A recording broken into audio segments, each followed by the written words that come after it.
Well, hey, folks, in big cases like the Nancy Guthrie investigation going on in Tucson, Arizona, the story unfolds in two places at once: out on the street, where the detectives are grinding through the evidence, and then online, where theories can spread fast and unpredictably. And in this episode, I sit down with retired police captain Paul Vernon from the Los Angeles Police Department. Paul is a longtime Compstat and real-time crime center leader, and we're going to explore what online creators, the citizen detectives, and even mainstream media can be doing, unintentionally perhaps, to negatively impact criminal investigations. This is going to be a practical conversation, and it might offend a few people who are kind of closed off to any alternate perspectives. My intent isn't to offend, but it's to explore the realities of this new era of policing and journalism.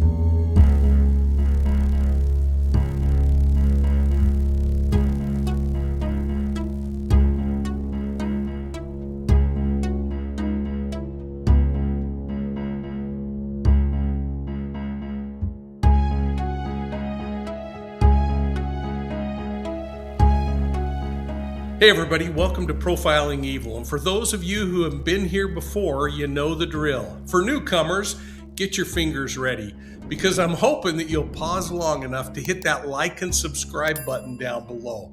Make sure you're giving us a thumbs up and have your notifications turned on so you don't miss any of our episodes in the future.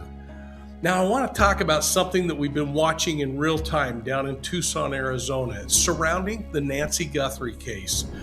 This missing persons neighborhood has basically become the magnet for traditional media, for mainstream outlets, for independent creators, live streamers, and what I'm going to call citizen detectives, people that are showing up with cameras, with drones, with scanners, with theories, and a whole bunch of confidence. And let me say up front that my hat is off to the people who honestly want to help. And I think most people really do want to help. But at the same time, I'm not naive to the reality that for some, it's more about clicks or income or building a social media presence than really trying to help solve this crime. And that mix of good intentions plus monetization can create real problems for police investigators and, frankly, for the family that's living through this nightmare. I'd like to extend that even to the neighborhood that's living through this nightmare.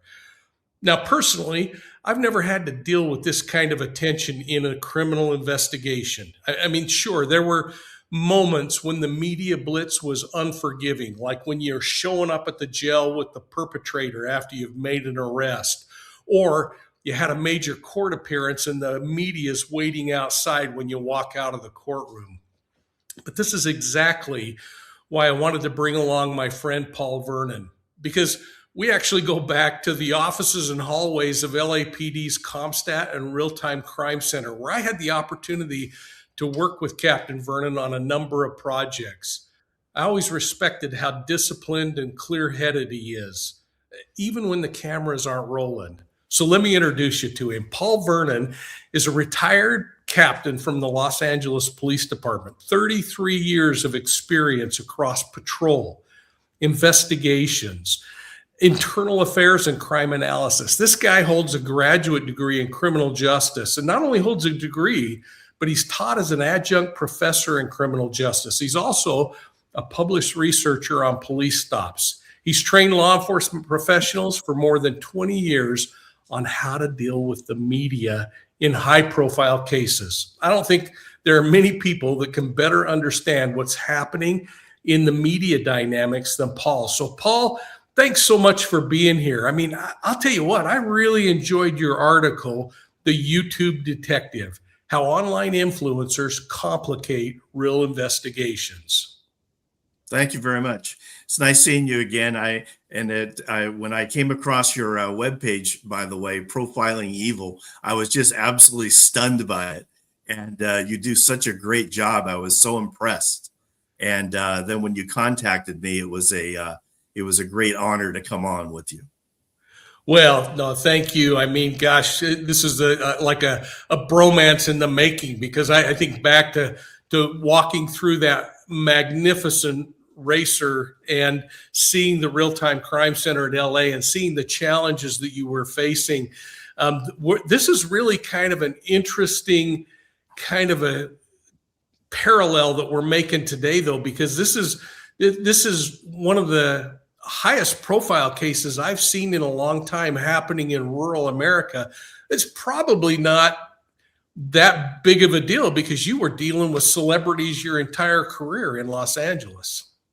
Yeah, it's funny. I the in the Guthrie case, you have Harvey Levin throwing himself in the middle of it, and I remember being the PIO at LAPD back in 2005 or six, something like this, and TMZ launched, and Harvey Levin launched TMZ on an aspect of Paris Hilton and LAPD and a supposed hit and run, and the LAPD let her go, and it was a complete reversal. They took advantage of a reversal in chronology of occurrences and events to make the cops look like they let Paris Hilton drive away from a hit and run, which was not the case. The cops had no information about it, and his own. But that's how he launched TMZ. And I remember having the conversation on the telephone about it, and him basically, if I could have seen him, he would have just been shrugging his shoulders like, "Oh well," But it was a complete disingenuous approach. And now I see him in the middle of this again, doing what he's doing. And frankly, I don't think he's doing anybody a good service at all by it, which is one of the reasons why I wrote that little article without even mentioning him by name. Well, it's interesting you say that because I dropped a video early this morning about this bloody glove and all of the hype that's being run around this bloody glove. And we don't even know if it's a bloody glove. We don't know if it's antifreeze that's on that glove or what the circumstances are around that. And yet I find these entire stories being created based on something that is dug up. In this case, a citizen seeing it after as they drive around looking for evidence, inserting themselves into an investigation. And I'll tell you, I know that there are so many accounts of places where citizens have been the deciding factor in solving a crime. But what I want to talk about is the concern that all of this might create, not only to maybe stretch the realities of what are happening, but actually interfere with an investigation, contaminate evidence, contaminate crime scenes, and flat out make people's lives miserable that are having to try to drive through this neighborhood. Detectives are running a traditional evidence-based investigation while simultaneously they're being aware of a second narrative that's always forming online. On the ground, they're serving warrants, they're interviewing witnesses, they're waiting on forensic returns, but in parallel, command staff and the PIOs are tracking viral claims and rumor spikes and misinformation like what you're talking about. It adds a monitoring level that didn't used to exist. And when I would teach in media relations and talk about like a joint information center, that's one aspect of media relations that you have to follow in a big communication challenge where you have the monitoring of what's being said out there so that you can be aware of it and then correct it. But that didn't used to exist in the like it's existing in this Guthrie case today. So detectives can't ignore it, and but they also can't let it drive their decisions.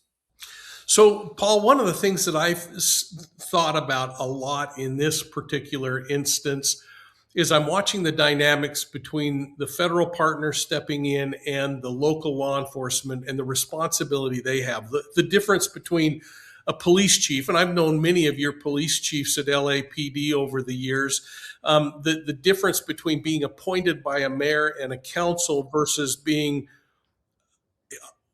elected by the citizens and feeling like you have to give the citizens direct information.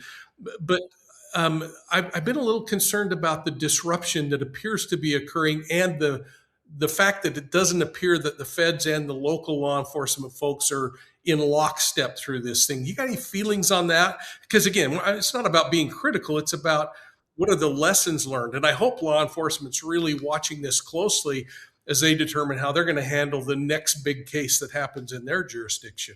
I actually have this case down to be like my real life scenario in the next media relations class that I teach in the fall, because this is like a case study in probably how not to do it, and or at least avoiding the pitfalls going in. Yeah, first of all, on the point of the difference between a police chief and a sheriff, or a police chief working, say, for an airport or a school, you're not the boss. When you are, I think police chiefs, at least in Los Angeles and New York, probably have a little bit more autonomy to deal with their communication and their message. But when you go to school, universities, or airports, police chiefs lose that a lot because everyone's afraid of the image and the brand for the airport or the school. When it comes to sheriffs, they have much more autonomy, and they can F you to other elected officials. They can do all kinds of things and stand there like a hero if they want to be or can be. Or in the case of this guy, I think he genuinely wants to show that he's being very transparent about things, but he isn't being strategically smart about them. And I would expect that somebody with his 10-year background experience would understand how to do that. And the reason I say that is because he's given out information, I think, not to try to hurt the investigation, but he's given out information early and realized that was too much, or that was something I shouldn't have said. And then he tries to backtrack it. Trouble is, once you ring the bell, you can't unring it. So just live with it. Just live with it. And he doesn't want to live with it. And he's being disingenuous to himself and to the public when he tries to backtrack, or when he tries to say, oh, I never said that, or nobody ever said that. Come on. I mean, you've got 100 people here that can go back on video now and point out you saying it, or point out you implying it anyway. So that's the problem, where you better be much more circumspect about what you're going to say than what they're doing right now. And now he's gone completely silent, which in the end is probably the best thing, given everything that's happened, is to go completely silent, which is not something that I talk about in my media relations class. I've always believed in the idea that you give as much as you can give without encroaching on the rights of the victims or on the investigation integrity itself. That's, so those are the two things that you want to consider before you start giving information out. Otherwise, I'm happy to share with you what I can, but I don't want to hurt the investigation, and I don't want to trample on victims or innocent witnesses who get called up, like the guy down in Rio Rico, who's probably completely innocent. As you were talking, I was thinking about this dynamic that's also going on. I had the opportunity throughout my career to work directly with the FBI, with the SAC, or with the individual who was responsible for that particular field office, even up to higher levels within the Bureau in Washington, D.C. I've never seen a time when the FBI was as vocal as they are today under this current administration. And that in and of itself has created some interesting things, because people keep saying, well, let's let the FBI just take this over, but they are not capturing the fact that this is owned by that local agency, and those two have got to get their marriage figured out. Yeah. And to me, it's pretty clear. It sounds like to you as well. And I think to a lot of people observing this, that there is a disconnect there. There isn't a whole lot of cooperation.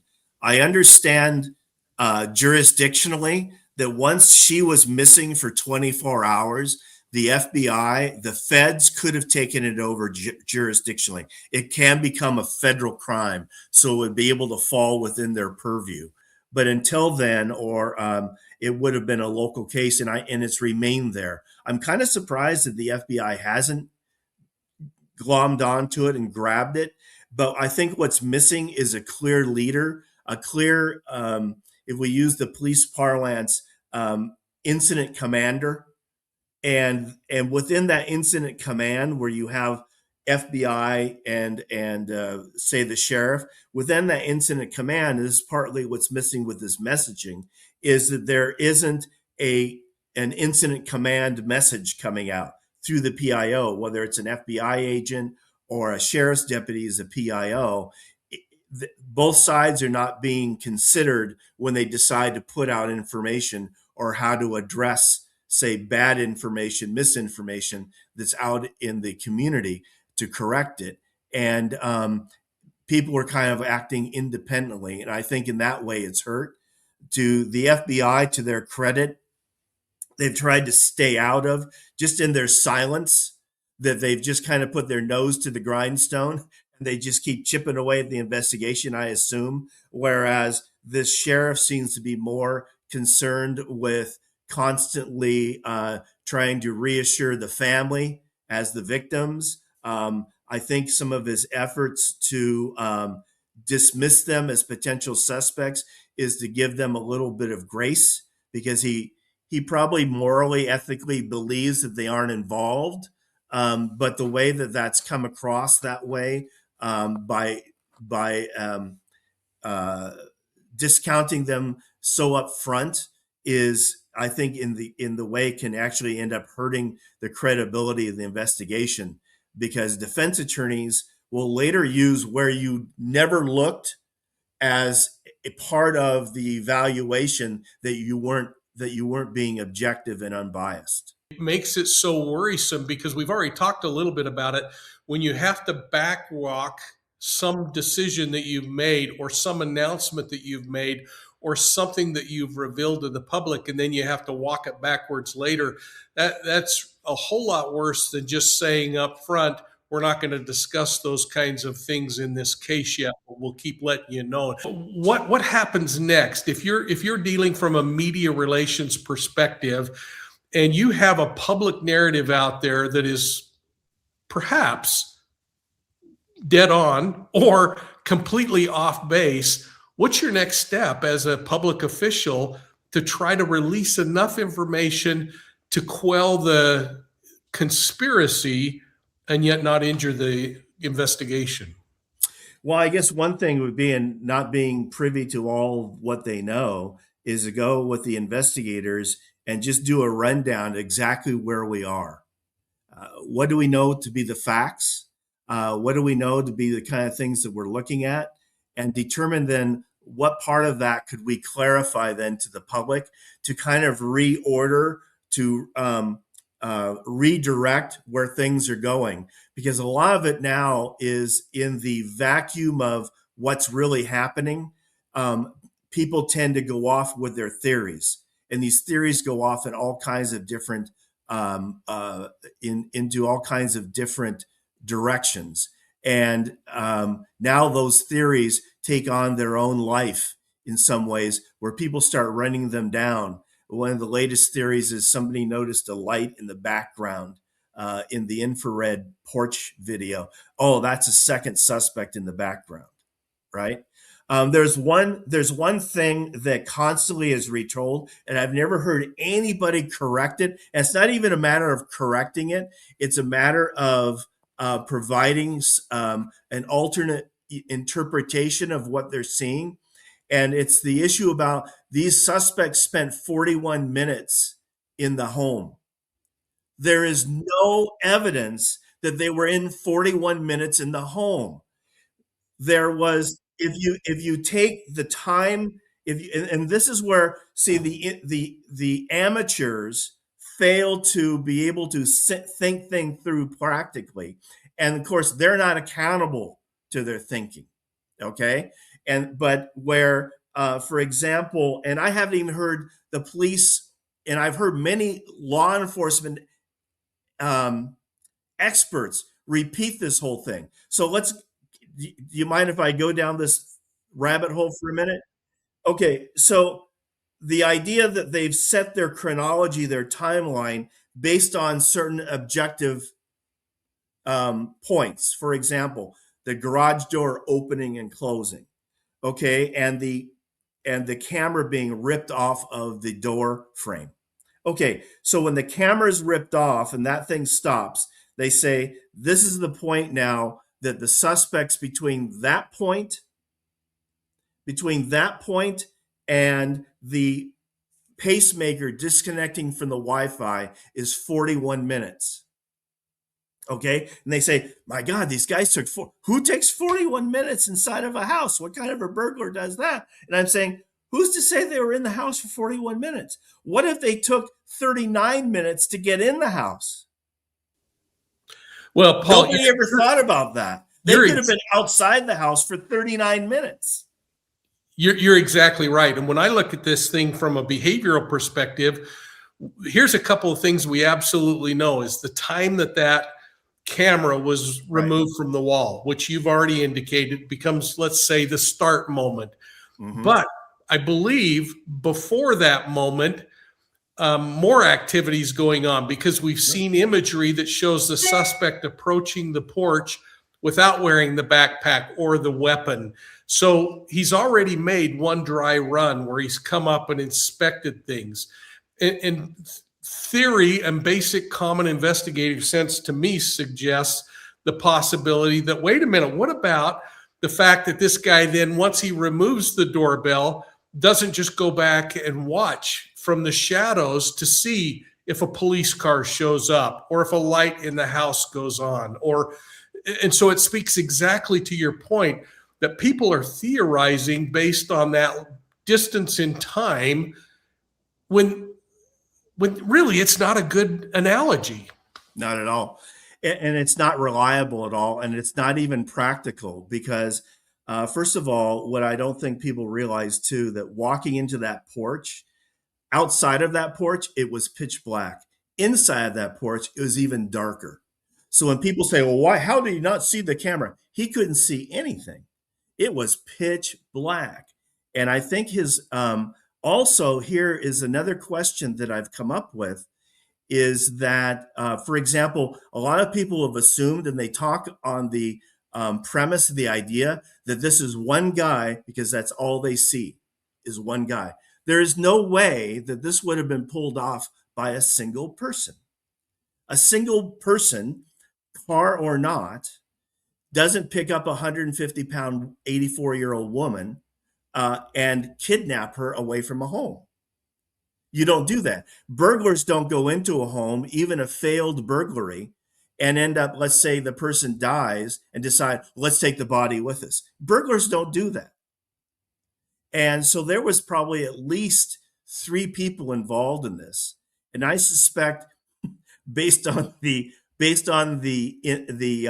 ineptitude of this guy on the porch, he was not the leader. He was told, go up on the porch. Here's the other aspect, and I ran this through my wife, who's a big internet sleuth herself and a groupie, but I have to always kind of bring her down to earth about things, is I have a big question about when they found the house, when they went to the house, was this front door opened or closed? Was it locked or unlocked? Because if I'm going to guess by the presence of the blood that she was taken through the front door to leave. Well, what burglar, what kidnapper would turn around and lock that security screen again?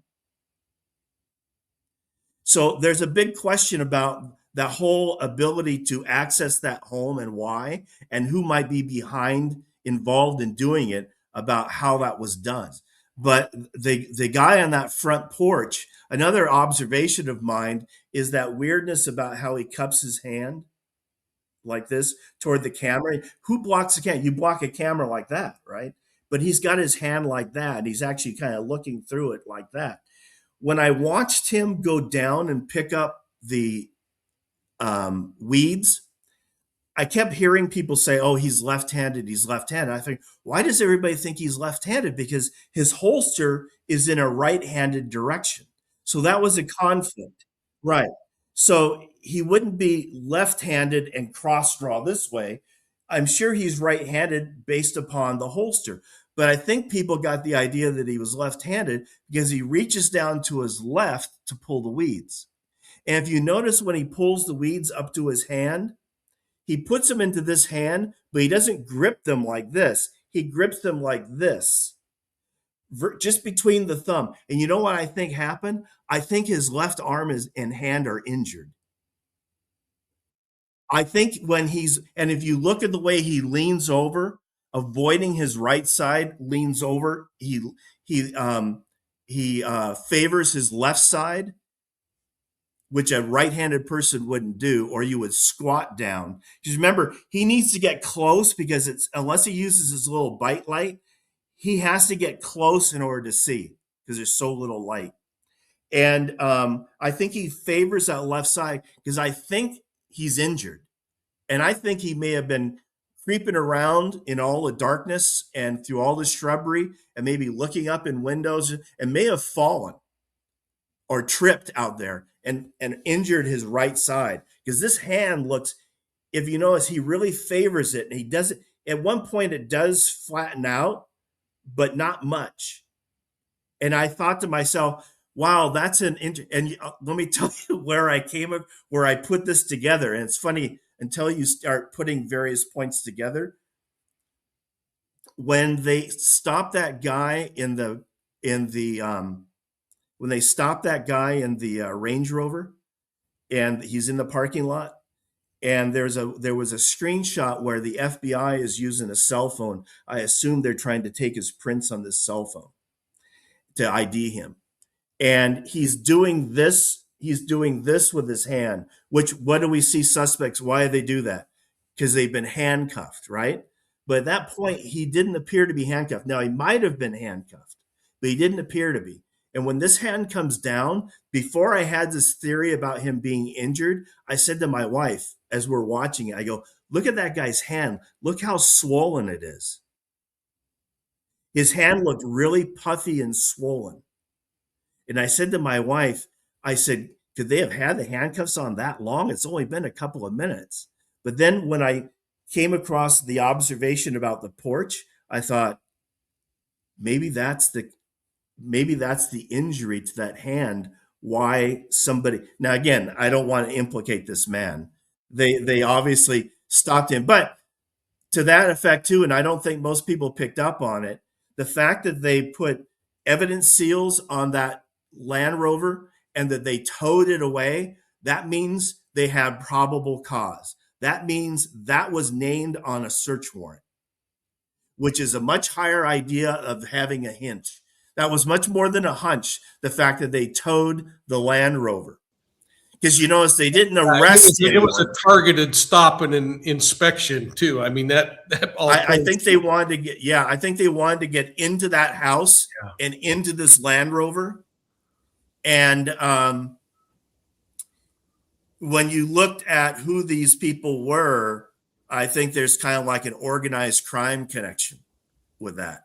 Which would be interesting to see how that unfolds. You know, it makes me think of one of the things I read in your article about the difference between the fact that people are finding things or law enforcement's recovering things and the real reality around admissible evidence. And maybe you could just kind of help people understand what that means, because people oftentimes, especially I think in the true crime genre, will think, well, wait a minute, they found the bloody glove. Well, who found the glove? What was the chain of custody on that? Why don't you talk a little bit about that? Yeah, because a lot of these people, these citizen sleuths going out in the middle of the desert and picking things up and running into the front desk of a police station saying, hey, I found this evidence related to the Guthrie case. You know, that just wouldn't pass scrutiny. Admissible evidence is information that can legally survive scrutiny in court. It has to be lawfully obtained. It has to be properly documented. It has to be forensically sound. So the YouTube theory doesn't really meet any of these standards.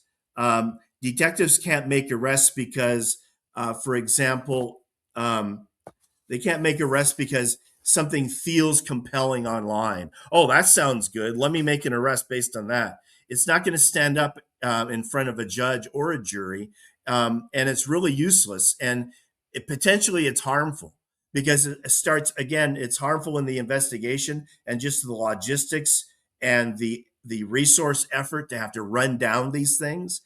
The cost, for example, of having to go now, well, we can't just throw it away. We're going to have to examine it, So now they've got to take a test off of it. They've got to throw. And so what do they get? They get unknown DNA. What is unknown DNA on a glove in the middle of the desert? Now, here's the key 2 miles. That was 2 miles from the victim's house. That was the key. Yeah. And one of 17 gloves that they've recovered as far away as 7 miles away. I think I heard the sheriff say in one statement. So for the next thing is I told my wife, man, if I was involved in this investigation, people would be getting a real ass chewing about throwing gloves down on the ground. First of all, if that was any of my investigators. The second thing is the key, this is where, again, I think people miss the point. I said this to my wife. The key bit of DNA that you want on that glove in the desert is Nancy Guthrie's DNA. Not so much the DNA because that shows you it's connected to the crime scene. Yeah. And now you've got a nexus. And from there, you can go in and hopefully get DNA that's maybe now all of a sudden her DNA on the glove along with somebody else's. Now that's real potential evidence that you want to run down. You covered a lot of really, I think, important parts in the article. And again, I'm going to publish a link to the article so people can go and read that. But one of the things I thought was really important that I've tried to bring out a number of times, and I don't know how effective I am in bringing this out, is the fact that in the process of all these theories that are being spun up online, people are listening, and that can impact the way people remember things that might actually be witnesses to some piece or part of this entire investigation. What are your thoughts along those lines and the impact that all of this can have on a criminal case?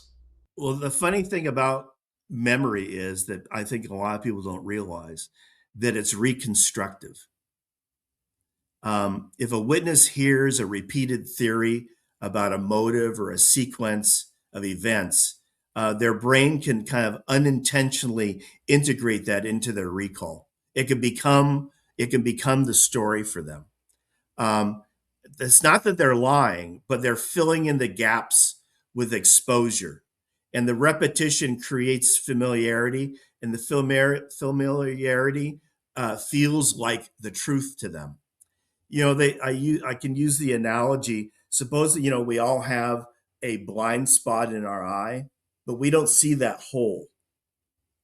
And it becomes problematic when we drive that something comes at us from that little blind spot in our sight. And it causes that brief delay to recognize it before we can react. Well, if you think about this little blind spot being there, why we don't see that hole is because our brain fills it in with what's around it, the context of it. And so these folks get these little bits of information, and they fill it in with the context of other things, and then they make it, they then believe it as truth. And that's a big problem for the investigators. It's a big problem when you come across somebody who's a witness, and then you want to try to reconstruct what they saw or deconstruct what they saw before they reconstruct it, through their memory. If that makes sense. Hey folks, I want to pause long enough to just remind you that CrimeCon is just around the corner. This year, it's going to be in Las Vegas, Nevada on May 29th through the 31st.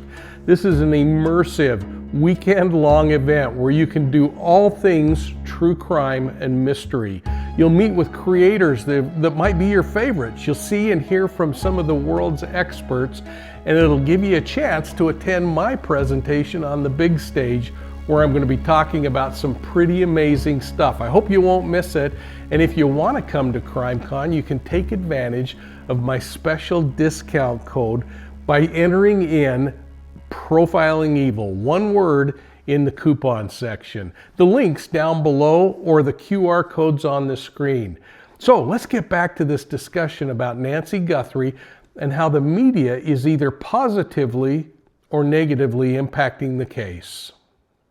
You also wrote in your article about the illusion of contribution to these cases, this kind of idea that that the citizen sleuths and the content creators and others are somehow solving the case. And I want to be really fair, because I'll tell you, there are a lot of cases out there where true crime enthusiasts have dug deep enough to uncover things that later led to convictions, even in the Los Angeles area and frankly every area in the world, where people have dug up things that law enforcement didn't have at the time. Sometimes it's because people are willing to talk a little more freely 20 years later because they have matured or they don't feel the threat that they felt then.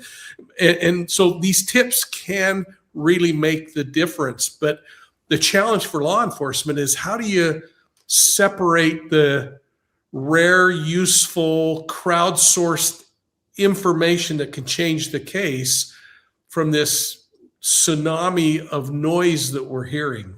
Yeah. Well, first, something that's become like one of these little catchphrases that's become really popular in the last year or two for some reason, but it's a really good phrase, and that is the idea of separating the signal from the noise. And that metaphor comes in the idea that when you have, radio waves or electronic signals, that some of it is just static from the universe, and other parts of it is the actual signal that someone's trying to send you a message. And what you have to do is you have to be able to filter out the noise and just focus on that signal. And so there's a lot of noise coming in here to the police department that's causing them to do a lot of extra work. And at the same point, though, they have to filter that out and focus on what the signal is. So a lot of this comes down to separating the crowdsourced tips from the noise. And it really is about structure. Agencies have tip lines and they triage that. In fact, I thought to myself, every time these kinds of cases come up, I think to myself, God, what would I do in the middle of this case? They're going to get tens of thousands of tips. How the hell would I manage these tips? And you've got to create a research. You have to create an entity within a structured part of your investigation, a structured entity that deals just with tips. Somebody's got to collect those. And then you've got to put them into a database. And then you've got to track it. And you've got to send people out to follow up on that tip. Then they've got to report back. And then you have to indicate that it was covered and what the results were. And if it was something useful, you have to pass it over to other investigators to follow up on it. That's a lot of work. Oh my God, that's a lot of work. But at the same time, you have to triage that. So it's funny where many of these people, where I saw things being done by the law enforcement there, whether the sheriff or the FBI, and I remember saying to she goes, why are they taking so long to do that? It's taking them so long. Why didn't they do that 5 days ago? And I'm saying, because of triage. They have many more things going on that were more important for them to run down. Now things have settled down. They have less to run down. And then they say to themselves, we really should go look up on the roof. It's funny. Let me just interrupt you, Paul, because this is the perfect point to talk about. I am challenged all the time and accused of being the protector of police in my YouTube channel here. And I am, because I understand maybe more than many people do. Right. But here's the realities too, that we got to be able to look at our own warts and call it like it is. Sure. When you know that you have an investigation that you're undoubtedly going to have to revisit things, why do you release a crime scene so quickly? Oh, well, that's, my mind was exactly going there. And I think we also learn from our experience. We're really the sum of all of our experiences in the past.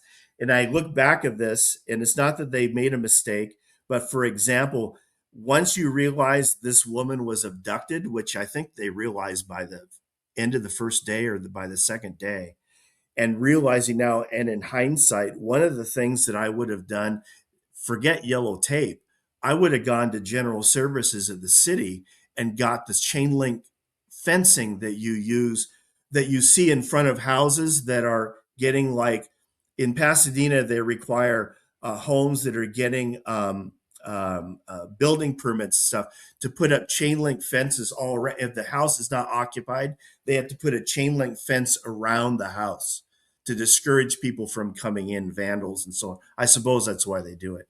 And I would have got those chain link fence frames and put it around the entire perimeter of that house. And then I would have put either a security guard or a deputy there 24 hours with a crime scene log. And then you would have documented who comes in, who comes out, at what date and time, and why. Because you're going to be going back and forth into this thing. Why? Because you don't know what you don't know.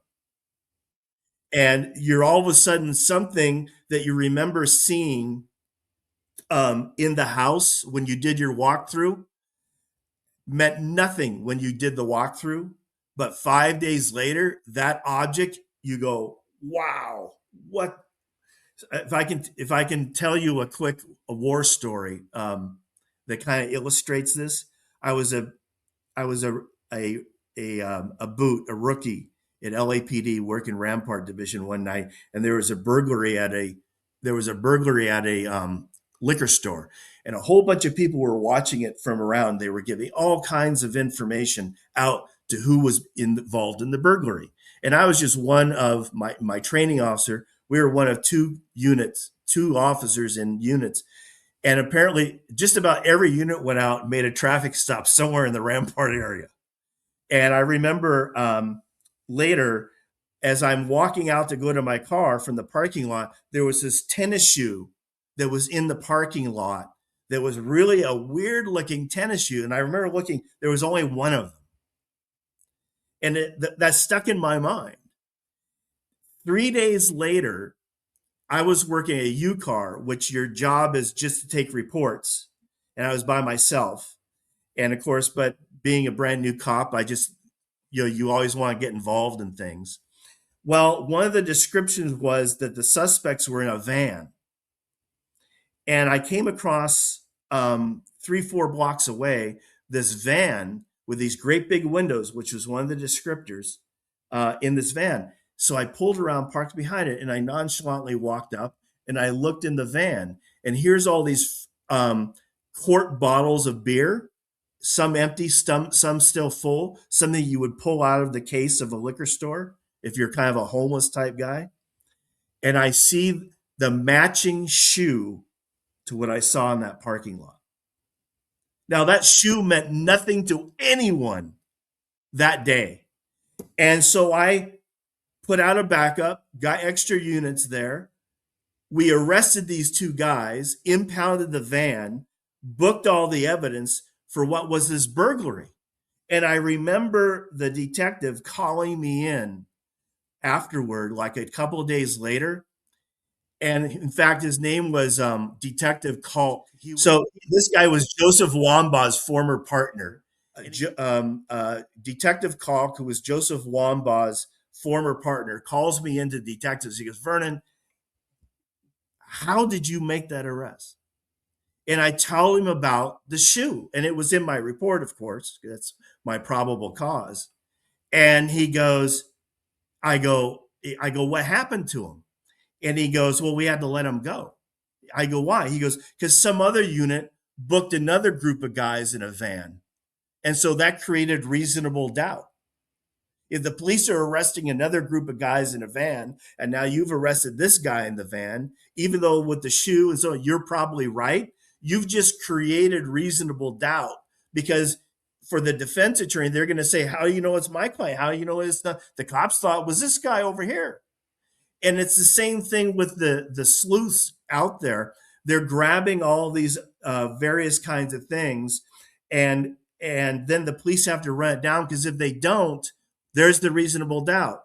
The same thing too, why the police have to go back, because they don't know what they don't know. They didn't recognize that tennis shoe that they looked past 5 days later actually means something now. And it's the same thing why they had to go to Annie Guthrie's house and her husband's house 5 or 6 days afterward, and they're there at night, probably putting luminol down and taking pictures. Why? For the reasonable doubt part. You never investigated them. What about them? He was the last guy to see her alive. So I think they got the thought like, hey, we've got more time we have more time now because things have kind of stalled. Let's get a forensic team, go over to their house. Let's do the luminol inside, because not that we're going to find something, but it's probably going to confirm our suspicion that they're not involved. There won't be the evidence, and we'll be able to say it's not that, we didn't ignore them as a suspect in the event that we find the real suspect. So there's all kinds of these things going on, and the public doesn't recognize any of it. And these sleuths don't either. You're correct, though. The process of excluding evidence is equally important to including evidence. And sometimes we want to just say, well, that's evidence and let's stick it in. And when something is spun up in the media, for instance, like this now bloody glove, talk about the resource drain a little further, about how when a rumor goes viral, what it does to the investigation. Because if everyone is truly interested in moving the investigation forward, we're pulling resources away to resolve a question. You bet.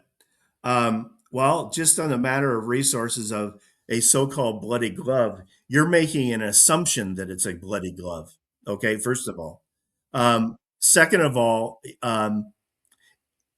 that has to be bagged and tagged, photographed, bagged and tagged, and then sent to some lab, which all takes time and money for it to be tested, only for example, it to come back inconclusive, or for it to come back unknown DNA.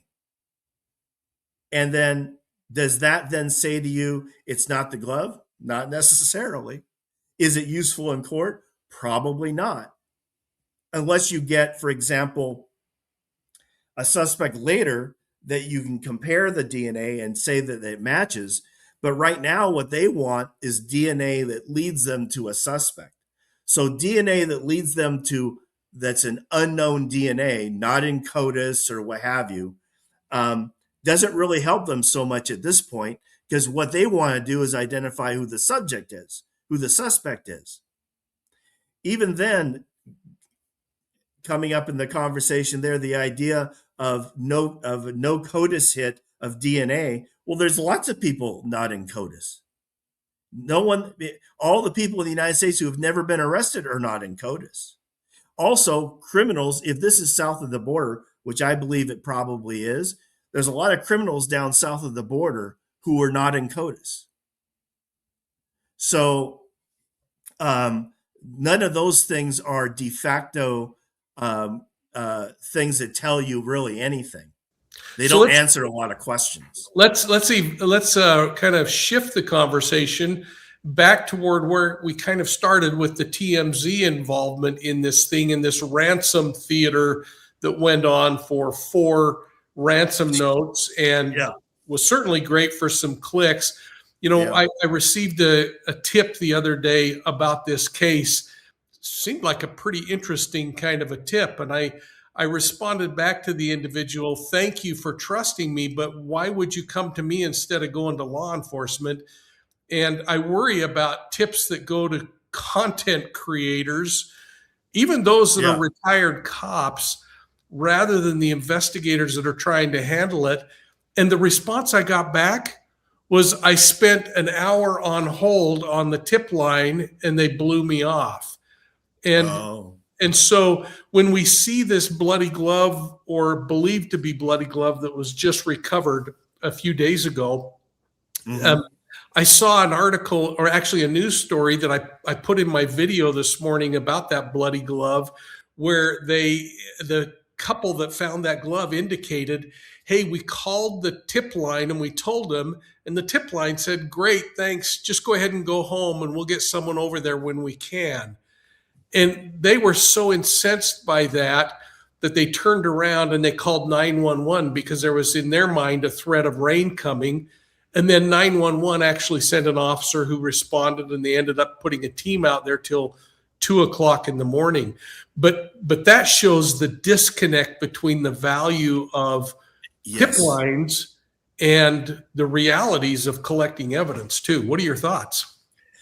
Absolutely. You've got to make, you're going to lose all kinds of credibility if you can't maintain the workload, for example, of those tips, which I can see why, because this is something that I always fought against detectives, is I was always the one to put out information up front that identifies the suspect or can lead us to it.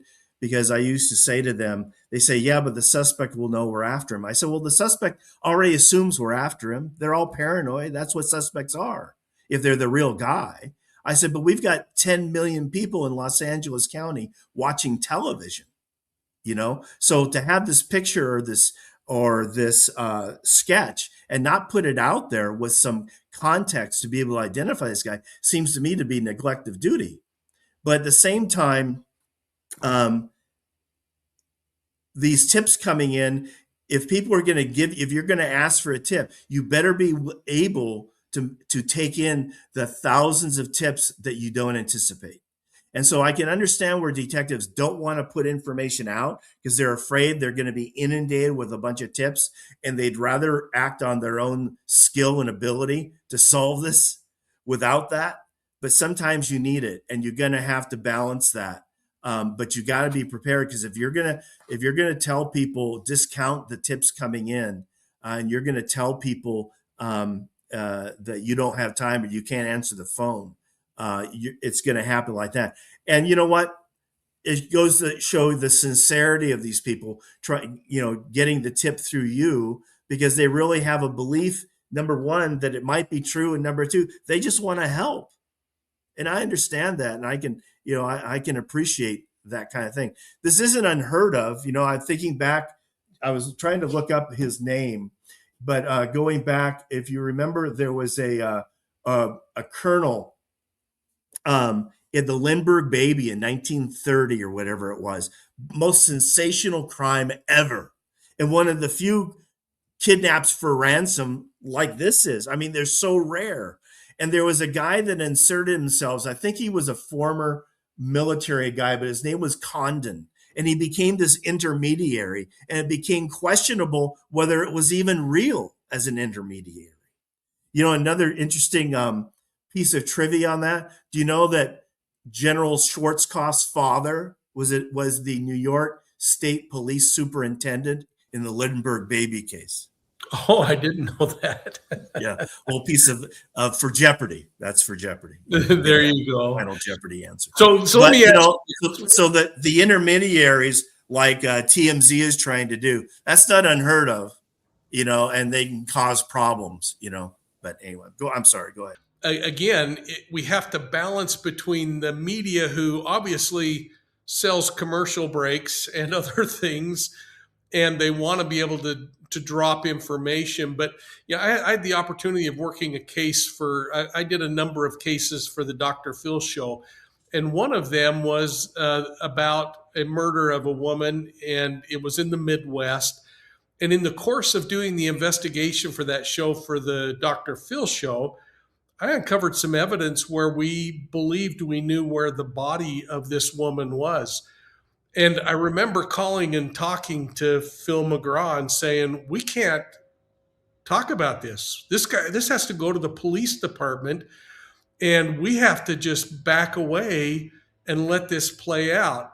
And it was the first time I ever tested Dr. Phil, because many people had complained to me, about the show being sensational and wild guests and all kinds of things. I was so thrilled when he said, Absolutely. And everything stopped because the integrity of the investigation was more valuable than the clicks that might come from that.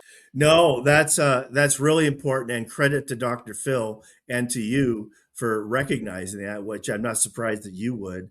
Um, I certainly would have done it as well. When I was a PIO, I got a phone call from one of the news channels in LA, and they were doing their sweeps week, where they do special investigations so that they can then broadcast them and get more people to watch.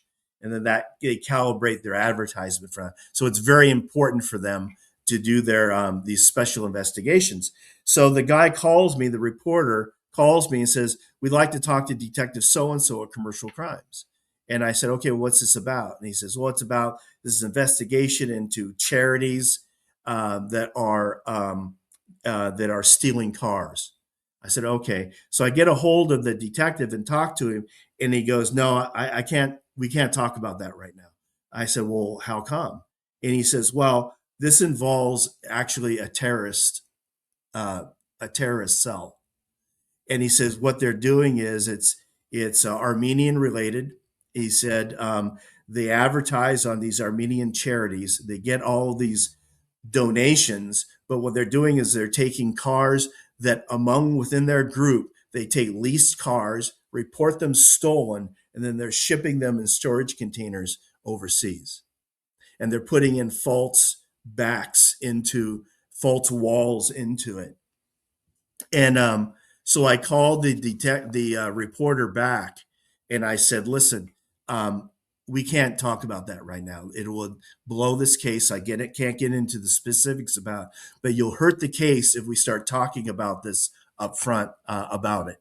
And of course, I never mentioned the idea of the terror connection. This was a terrorist financial cell, so they were doing this activity to garner money to push out toward another aspect of terrorism. And because they had part of the story, these guys shipping cars and doing, but the background of it, they didn't know who was behind it. And I said to the reporter, I said, "We can't do it, but here, tell you what I'm going to do." Because I know that doesn't mean he can't do the story. I can't stop him from doing the story. But what I said to him is, I said, if you'll hold off the story, what I will do is when we're ready to break this, I will give you an exclusive. You can be there, you can break the story, and it will, be significant, maybe more so than what you know already. And I said, "But I have to ask you to respect that." He goes, "No, I'm not going to do that." And I said, "Okay, well, I'm asking you nicely. I'm not going to beg." And I said, "But if that's how it has to be, then that's how it has to be." So I called the detective back. He was upset, and the story was going to go, and it was going to go in about 3 days. And I said to him, "Here's what I need you to do." I said, "I need you to figure out what arrests you can make in the next 3 days. And on day 3 or day 4, whatever day it was in fast, I said, I want you to be prepared for a press conference. I want an org chart of the organization that you're going after. I want you to indicate the pictures, who's been arrested, who hasn't been. I want some pictures of the storage containers with the false wall and a Lexus behind it." And I said, "And we're gonna drop this story on the day of their report," because he told me he was gonna do this on like a Thursday. So Thursday morning, we're gonna give this story to everyone. And so that's what we did. And that reporter was so pissed. He was so pissed. He even said to another reporter who confided in me, "This was our story. We asked them about this. We had an exclusive on this, and we asked them to do an interview, and they refused to help us." He goes, "And now they did this just to undermine us." He goes, "I don't blame them." So that's, and again, I talk about that in my media class because a lot of people they would be pulling their hat sideways over this, or they'd be trying to call like the president of the news station. You can't stop them from doing it. All you can rely on is their sense of right and wrong, like Dr. McGraw, and hope that they do right by it. But in the end, you have to be protective and strategic in how you get around then these things that come up. Because, for example, a news media outlet that starts releasing the idea of ransom notices that are sent to them, and not just one, but multiples of them, and then talking about the specifics that is in those ransom notices and so on, just complicates this investigation all the more. And something that nobody wants to talk about, and you may want to edit it out of this too, but I'm going to say the reality of it, which I said to my wife. I said, no matter what you think about the idea of a ransom, whether those ransom notices were real or not, there is no incentive on the part of the suspects to ever return her alive or dead. Because by return, either way, one of the reasons why this hasn't happened is I think if the intent was to kidnap her for ransom, they couldn't figure out the end result. How do I get the ransom without getting caught? This is not a bridge between Berlin where you walk both people across the bridge at the same time. This isn't a place down in Mexico where law enforcement is inept or incapable or so corrupt that it won't be called and never involved in a ransom drop-off, so you can drop it off. And that ransoms occur so regularly that you want to maintain a sense of credibility that if you take a ransom, you'll give the body back. These people have there's no reason for them to follow through, because following through would probably get them caught. Because even if they return the body, there's probably going to be something that we can learn from that to identify them. Part of what I mentioned in one of my earlier discussions about this case was that it was clear there was planning and fantasy and premeditation, but there was terrible execution in the case. And that's really interesting. You know, we have blown through so much time, Paul, but I have another question I think is really important that I wondered if you might weigh in on, and that is the human cost in a case like this, because we're watching the Guthrie family, we're watching the community, we're watching law enforcement, and we're watching this kind of storm of theories and accusations and false hope pumping up and dropping down. You've been around some really big cases in your career. What do you wish the public understood about the families and what they're going through, and what responsible true crime engagement should actually look like? I think one thing that maybe a lot of people can identify with, because I certainly did at the time, when Charlie Kirk was killed, I really felt that viscerally, as if I knew the guy, even though I didn't. And every one of these cases, like the Guthries, maybe not as visceral to as many people, but I think a lot of people can identify with their mom being taken as they are. These families are reliving every single clue and hope and dream and possibility as it happens. And as time goes by, unfortunately, it's an inverse thing. You know, every clue gives hope this way, but as time goes by, the sense of finding their mom or her being alive or being rescued or the body returned goes down. And so they become the first to be forgotten as well. They'll never forget this experience.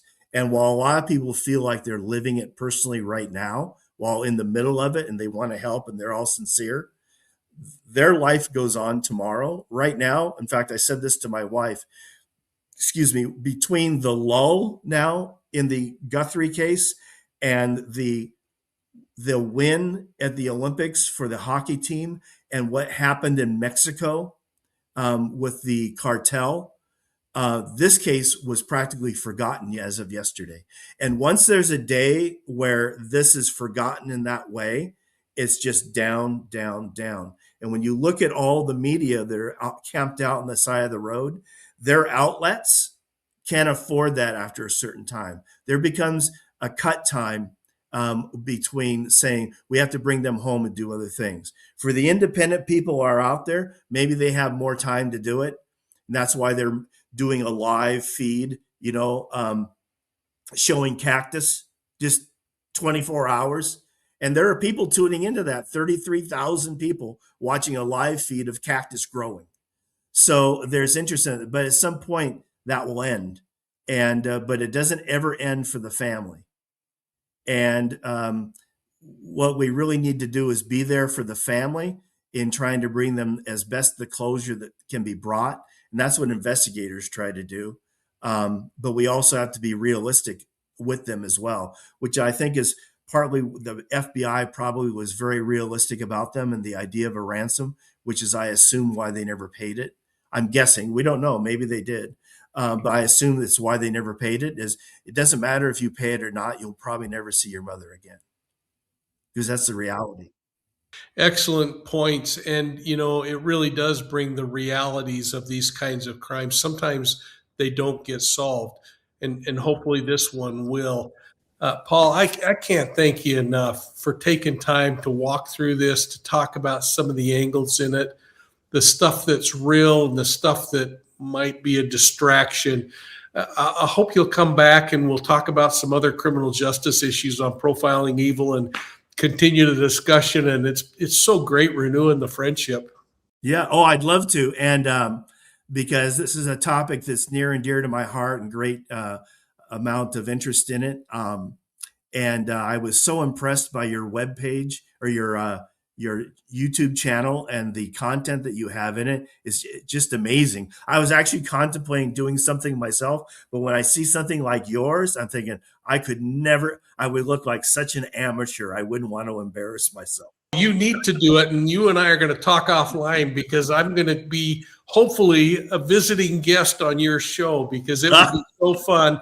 And I think there's room for people that are thinking of these things in more of a balanced way, rather than some of the conspiracies that get thrown out there that garner a whole bunch more clicks. So I guess the only advice I'd have is, if you want a lot of clicks, be really controversial and really theoristic, or you can be pragmatic. Yeah, that's what incentivizes it, is the clicks to get more money, incentivizes the idea of being less practical and more sensational. But we come from a line of practicality and facts and evidence-based stuff. And just like you and Dr. Phil, you maintain that sense of credibility, and that's a credit to you and a credit to your channel as well.